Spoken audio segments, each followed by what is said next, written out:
지난주에 가장 큰 우리나라의 이슈는 남북 정상의 만남입니다. 전국이 엄청나게 감동을 받았습니다. 남북 정상의 만남은 우리나라의 보수나 진보나 여당이나 야당이나 시민단체나 학생들이나 종교를 초월해서 이념과 정치와 모든 걸 초월해서 모두가 좋아하는 겁니다. 우리나라는 남북 분단에 한이 있는 나라입니다. 그러기에 우리나라에서 이 남북 정상의 회담은 굉장히 중요하고 앞으로 두 나라의 큰 소망의 빛이 비춘 것은 엄청난 사건이었습니다. 이것은 우리나라만 그런 것이 아니라 외국에서도 엄청난 사건으로 보았습니다. 이번에 남북 정상의 만남에 대해서 내외신 기자들, 외국 기자들이 다 포함해서 3,000명이 모여서 이것에 취재를 했다는 겁니다. 3,000명의 기자, 엄청난 거죠. 킹텍스에서인가 했죠. 이렇게 이 사건은 굉장한 사건입니다. 하나님께서 더 좋은 길을 열어주시기를 우리가 기도하고 기대해야 되라 생각합니다. 이 사실 북한에 있는 국민들을 위해서 남북의 만남과 경제 교류 또 여행 이런 것은 아주 필요합니다. 여러분이 북한에 대해서 어떻게 생각하고 있는 건 잘 모르겠지만 현대 뉴스에서 나오는 것보다 더 심하다고 보면 맞을 겁니다. 우리 교인들 중에서 북한에서 내려온 성도들이 10몇 명이 됩니다. 물론 떠나기도 하고 왔다 갔다 하니까 우리 눈에 보이진 않지만 별로 10몇 명을 제가 만나서 다 대화를 해봤습니다. 그 사람들은 대부분 다 공산당원도 아니고 부자도 아니고 일반 서민들입니다. 그래서 일반 서민들의 이야기를 저는 그들을 통해서 충분히 들었습니다. 정말 어렵게 삽니다. 한 성도는 자기 오빠가 있었는데 같이 사는 오빠가 실제로 굶어 죽는 것을 본 사람도 있습니다. 가족이 굶어 죽은 것을 옆에서 그러다가 그런 것을 보면서 한국으로 넘어왔는데 특히 여성들이 한국에 올 때는 어떻게 오는 줄 아세요? 중국으로 들어갑니다. 중국으로 들어가면 갈 곳이 없습니다. 그러면 중국에 장가가지 못하는 못된 놈들한테 팔려갑니다. 거기서 그 못된 남편에게 매를 맞으며 종처럼 삽니다. 그리고 그 놈팽이 남편은 집에서 먹고 놀고 술만 마시고 탈북 여성은 그 남편을 위해 하루 종일 일하고 돌아오면 온갖 심부름 다 하고 수없이 매를 맞고 그런 생활들을 대부분이 다 합니다. 그러다가 한국에서 중국에 가고 있는 선교사들을 만나서 복음을 듣고 한국 사회에 대한 이야기를 듣고 그들은 선교사의 도움을 받아 탈북을 계획합니다. 중국에서 바로 한국으로 올 수 없기 때문에 대부분이 홍콩이라든지 이런 제3국으로 들어갔다가 거기서 한국으로 인천공항으로 들어오는 경우가 탈북자들의 대부분의 상태입니다. 특히 여성들은 남성들에게 팔려가서 온갖 고난을 당하고 데려오기 때문에 제가 만난 10몇 명 우리 성도들은 전부 다 정신병을 앓고 있었습니다. 정상일 수가 없습니다. 그러니 신앙생활도 정상으로 못하고 있습니다. 100% 다 정신병자였습니다. 그만큼 그 한국으로 오는 과정이 그렇게 힘들게 옵니다. 몇 년 전에 탈북자들의 증언을 가지고 만든 영화가 있었죠. 우리 성도들도 저와 함께 그 영화를 보기 위해서 천안에 갔었습니다. 그 천안에 가서 우리 성도들과 같이 그 영화를 보고 나와서 제가 이런 얘기를 했어요. 이 영화의 주제가 뭔 줄 아세요? 이 영화의 주제는 과연 남조선이 가나안입니까? 이게 주제더라고요. 북한에 있는 기독교인들, 숨어서 믿음 생활하는 사람들은 대한민국을 가나안이라고 생각합니다. 꿈에도 그리우는 가나안, 대한민국, 언제 나는 대한민국에 가보는가. 그래서 그 영화의 마지막이 그거죠. 탈북을 하죠. 한국에 도착하면서 딱 그래요. 여기가 가나안입니까? 하나님, 여기가 하나님. 그리고 영화가 끝나요. 이건 실제입니다. 그 탈북자들의 증언으로 만든 영화입니다. 북한의 서민들, 가난한 사람들, 굶어 죽어가는 사람들은, 북한의 기독교인들은 대한민국을 가나안이라고 알고 있고 대한민국에 들어오는 것은 하나님의 축복이라고 그들은 기대하고 있습니다. 특별히 이 성경에서 이스라엘 백성들이 애굽에서 바로 왕의 폭군 밑에서 노예처럼 살 때에 하나님은 모세를 보내서 약속을 합니다. 내가 너희들을 젖과 꿀이 흐르는 축복의 땅 가나안 땅에 살게 하겠다 약속을 합니다. 애굽에서 바로 왕의 밑에서 강제 노역을 하는 노예처럼 사는 이스라엘 백성들에게는 젖과 꿀이 흐르는 축복의 땅 가나안을 그들은 소망하면서 가나안 땅에 들어가는 것이 그들의 최고의 하나님의 축복으로 알고 그들은 애굽을 나와서 광야 생활을 마치고 가나안 땅에 들어가게 됩니다. 지난주 설교에 제가 하나님의 축복받는 비결 두 번째를 뭐라 그랬는가 하면 가데스 바네아에서 가나안 땅을 들어가서 가나안 땅의 축복을 받는 것은 하나님이 가나안 땅을 주겠다고 약속했기 때문에 그 약속은 믿음으로 받는 것이다 그랬습니다. 할렐루야. 하나님이 가나안 땅을 주신다고 약속했기 때문에 그 하나님이 주신 가나안 땅의 축복을 믿음으로 들어가면 되는데 그들이 믿음이 없어서 못 들어갑니다. 그 이야기를 하면서 제가 그랬죠. 가나안의 축복은 하나님의 약속은 믿음으로 받는다. 그렇게 말씀을 드렸고 오늘은 세 번째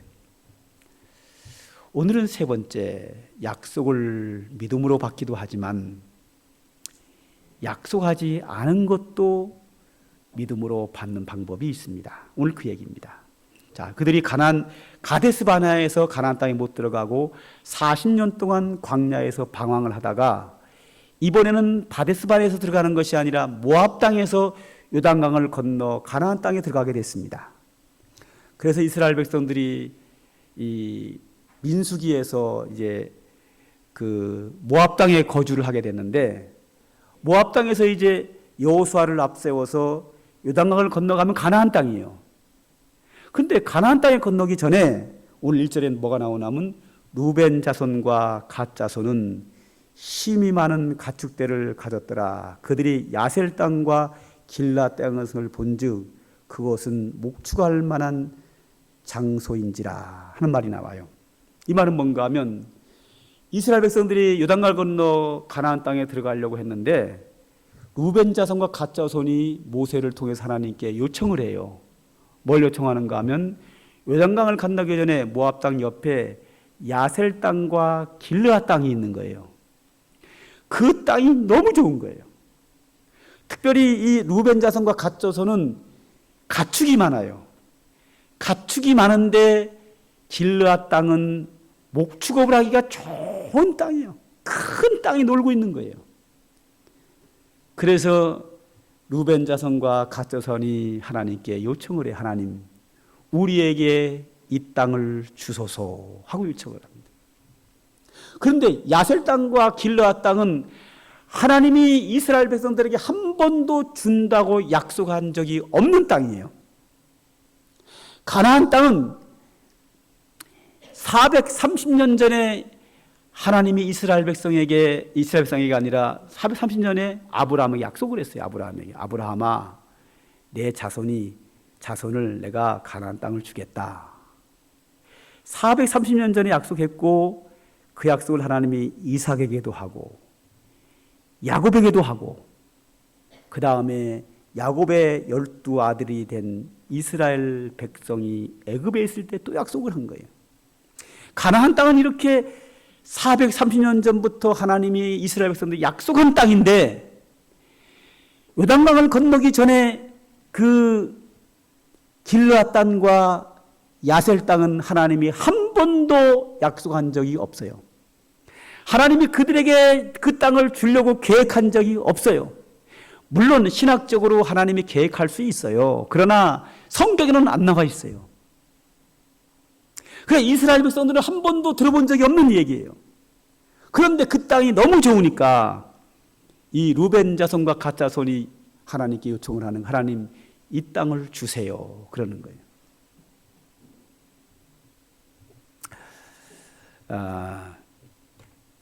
그런데 결론으로 가면 하나님께서 그 땅을 그들에게 주신단 말이죠. 자, 제 이야기 하나 할까요? 제가 자녀가 셋이잖아요. 자녀를 낳을 때마다 아빠는 자녀를 위한 계획이 있어요. 이 아이가 몇 살이 되면 어린이집 보내고 초등학교도 보내고 뭐 대학은 이렇게 보내고 뭐 이렇게 키워야 되겠다고 하는 아버지가 자녀에 대한 그 계획이 있단 말이죠. 그 계획대로 가는 거예요. 가고 있어요.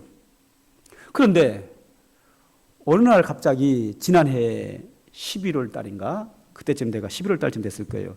우리 막내가 현지가 대학을 다니다 말고 하는 얘기가 그래요. 아빠 나 1학년만 마치고 내년에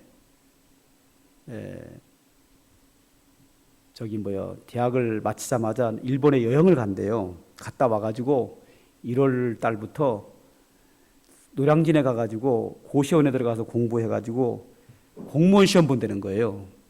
갑자기 그 얘기를 꺼내서 안 돼 그랬죠. 안 돼. 아빠 계획이 없는 거야. 안 돼.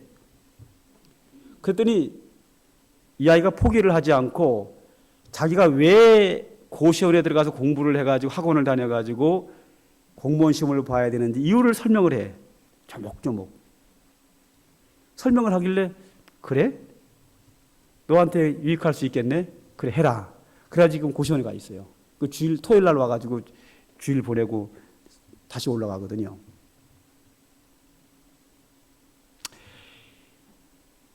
이 아이가 공무원 시험 본다는 거는 아빠의 계획도 없었고 그 아이한테 약속한 바도 없어요. 막내한테. 그런데 얘가 필요해서 아빠한테 요청하면 아빠는 그 이야기가 들어보고 타당하고 그에게 유익하다고 하면 주는 거예요. 마찬가지입니다. 하나님께서 우리에게 약속한 게 있어요. 그걸 믿음으로 받으면 돼요. 그런데 하나님이 우리에게 약속하지 않았을지라도 우리가 구하면 주신다는 게 성경이에요. 오늘 32장에 바로 그 내용이에요. 전체가 다 그 내용입니다. 하나님은 길르앗 땅을 한 번도 약속한 바가 없는데 루벤 지파와 갓 자손이 하나님께 요청을 해요. 하나님이 안 된다 그래요. 처음에는요. 모세가 안 된다 그래요. 그런데 이것을 왜 우리에게 줘야 되는지를 설명을 해요. 조목조목. 설명을 하니까 타당하니까 그에게 유익하다고 생각이 되니까 하나님이 허락을 하셔요. 그래서 원래 약속한 땅은 요단강 건너 서쪽에 그 땅만 가나안 땅만 이스라엘 땅이 되어야 했는데 동쪽에 있는 그 땅이 전부 다 이스라엘 땅이 돼가지고 지금은 이스라엘 땅 가운데로 갈릴리 바다가 있고 거기서 요단강이 흐르고 사해 바다가 흐르고 그 전체가 다 이스라엘 땅이 되게 되는 거예요. 자, 제가 아버지인데 자녀를 사랑하기 때문에 자녀에게 앞으로의 계획을 세우고 자녀를 위한 계획을 세우고 자녀가 잘 되는 방향으로 인도해주고 필요한 걸 알아준단 말이죠. 그런데 아버지가 약속하지 않았다고 해서 아버지의 계획이 없다고 해서 자녀가 아버지 요청하는데 그거를 안 들어줄 부모가 있을까요? 그 요청하는 것을 들어보고 그것이 그에게 유익하지 않다고 하면 당연히 안 주겠지요. 그러나 그 요청이 타당성이 있고 그에게 유익하다고 하면 아버지의 계획이 없을지라도 약속한 바가 없을지라도 그가 잘 된다는데 아버지가 굳이 반대하고 고집을 피울 이유가 없어요. 그래, 좋다 하고 주는 거예요. 우리가 하나님께 기도해서 하기 전에 하나님 우리에게 약속하신 것은 당연히 믿음으로 받으면 돼요. 그러나 하나님의 약속이 없다 할지라도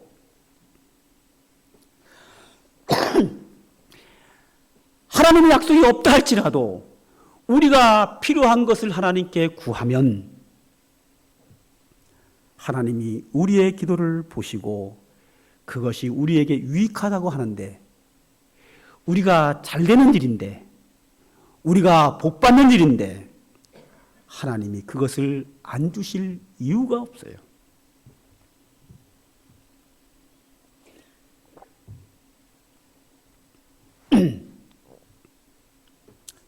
성경에 보면 누가복음 18장에 보면 재판장과 과부 얘기가 나와요. 그 과부가 재판장에게 강청하니까 과부의 손을 들어줘요. 이것을 예수님께서 예화로 말씀하시면서 예수님이 결론을 이렇게 내려요. 하물며 하나님께 밤낮 부르짖는 택하신 자들의 원한을 풀어주지 아니하시겠느냐? 그들에게 오래 참으시겠느냐? 내가 너에게 이르노니 속히 그 원한을 풀어주시리라. 그러나 인자가 올 때 세상에서 믿음을 보겠느냐? 재판장은 과부에게 소원을 들어줄 계획 자체가 없었어요. 그러나 강청함으로 말미암아 재판장이 과부의 소원을 들어준 것처럼 하물며 하나님께 밤낮 부르짖는 택한 자들의 원한을 풀어주지 아니하시겠느냐? 오래 참으시겠느냐? 너에게 이르노니 속히 풀어주시리라. 하나님 약속한 게 아닐지라도 택한 백성들이 부르짖으면 주시리라 이거죠. 그러면서 그 뒤에 하나를 딱 덧붙여요. 인자가 세상에 올 때 믿음을 보겠느냐? 여기서 왜 믿음이 등장하죠? 등장하는 이유가 있어요. 하나님의 약속이 아닐지라도 내가 필요해서 하나님께 부르짖어 기도하는 것은 믿음이라는 거예요. 할렐루야. 택한 백성이 밤낮 부르짖는 원한을 풀어주지 아니하시겠느냐? 내가 세상에 올 때 믿음을 보겠느냐? 이 말은 뭐예요? 하나님이 약속하지 않은 걸지라도 우리가 필요해서 부르짖는 것은 믿음이다. 그러므로 그 믿음을 보시고 부르짖음을 모르시고 하나님은 우리에게 응답하신다는 말씀이에요. 믿음이 없는 사람은 자기가 필요한 것을 부르짖어 기도하지 못해요. 마태복음 7장 7장에는 구하라 그리하면 너희에게 주실 것이요. 요한복음 15장 7절에는 무엇이든지 원하는 대로 구하라 그리하면 이루리라. 16장으로 가면 구하라 그리하면 받으리니 너희 기쁨이 충만하리라. 야고보서 1장에서는 모든 사람에게 후히 주시고 꾸짖지 아니하시는 하나님께 구하라 그리하면 주시리라. 성경은 하나님의 약속을 믿음으로 받을 때 복이 되기도 하지만 우리가 필요한 것을 구하면 주신다고도 여러 차례 말씀하신 거예요. 그러므로 우리는 결론을 내려야 돼요. 하나님이 주신다고 약속하신 것은 지난주 설교에 기억하시죠? 아멘하고 무조건 받으면 돼. 믿음으로 받는 거예요. 그런데 하나님이 약속하지 않을지라도 내가 필요한 것은 하나님께 기도해서 복을 받을 수 있어요. 그런데 우리가 생각을 해봐야 돼요. 여기서요. 자, 내 자녀가 저에게 달란다고 다 주나요? 아닙니다. 달라고 요청했을 때 들어보고 그것이 그에게 유익하다고 하면 주고 합당하다고 생각되면 유익하다고 하면 주고 그에게 줘서 유익하지 않다고 생각이 되면 안 주는 거예요. 내가 하나님께 필요해서 하나님께 하나님 이걸 주셔야 내게 복이 됩니다. 이것을 기도하면서 이게 하나님이 응답해야 내게 유익이 된다고 기도하지만 우리는 한치 앞을 내다볼 수 없어요. 그것이 이루어지면 내게 해가 되는 경우도 얼마든지 있어요. 난 그런 경험을 참 많이 했어요. 하나님이 안 주시더라고요. 알아서. 과거에 제가 몇 차례 있었어요. 하나님 이거 주세요 하고 생명 걸고 기도했어요. 눈물을 흘려 기도하고 금식하며 기도하고 산꼭대기 올라 기도했는데 안 된 거예요. 나중에 알고 봤더니 그거 됐으면 큰일 날 뻔했어요. 우리가 필요하다면 어떻게 하라고요? 기도하세요. 그 기도가 잘못된 기도라 할지라도 그것이 응답이 되면 내게 손해된다 할지라도 기도하셔요. 괜찮은 이유가 뭐예요? 내게 손해가 되고 내게 유익하지 않으면 하나님이 알아서 안 주십니다. 우리는 뭐만 하면 돼요? 필요하면 뭐 하라고요? 기도하세요. 부르짖어 기도하세요. 하나님이 약속하지 않은 걸지라도 필요해서 기도하면 하나님이 판단하셔요. 그래, 이게 너한테 유익하겠구나. 너에게 복이 되겠구나. 그러면 주실 거고, 야, 그거 너 그대로 두면 너 큰일 나. 너한테 유익하지 않아. 그러면 알아서 안 주실 거예요. 우리는 몰라요, 앞일을. 모르기 때문에 우리는 내가 필요한 거를 기도하는 거예요. 자, 그래도 기도 안 하실 거예요? 알아서 하세요. 하나님이 우리에게 기도는 특권으로 주신 거예요. 필요한 거 달라 그러면 되잖아요. 그럼 그 유익하면 주시고 유익하면 안 하면 안 주고 우리는 뭐만 하면 돼요? 필요한 대로 기도만 하면 돼요. 얼마나 하나님 우리에게 좋은 특권을 주셨습니까? 얼마나 은혜입니까? 우리는 뭐만 하면 돼요? 무조건 기도하시면 돼요. 필요한지 안 필요한지는 하나님이 판단하셔서 알아서 주실 거예요. 우리는 믿음으로 하나님의 약속은 받자. 또 하나는 하나님이 약속하지 않았을지라도 내가 필요하면 믿음으로 구하자. 하나님의 축복받는 비결입니다. 할렐루야. 네, 늘 하나님께 기도해서 우리가 필요한 것을 공급받고 하나님의 풍성한 축복으로 사는 삶과 함께 모든 성도들 되시기를 주님의 이름으로 축원합니다. 기도하겠습니다. 하나님 아버지, 오늘도 우리에게 귀한 말씀 주신 거 감사합니다. 이 말씀이 우리 심령 속에 살아 역사하여 우리 성도들이 하나님 앞에 필요할 때마다 기도할 때마다 하나님께서 우리 성도들의 기도에 귀를 기울이시고 합당한 은혜로 하나님 응답하시고 축복하여 주시옵소서. 평생의 주의 백성들이 하나님의 은혜와 복을 누리며 살 수 있게 하여 주시옵소서. 예수님의 이름으로 기도하옵나이다.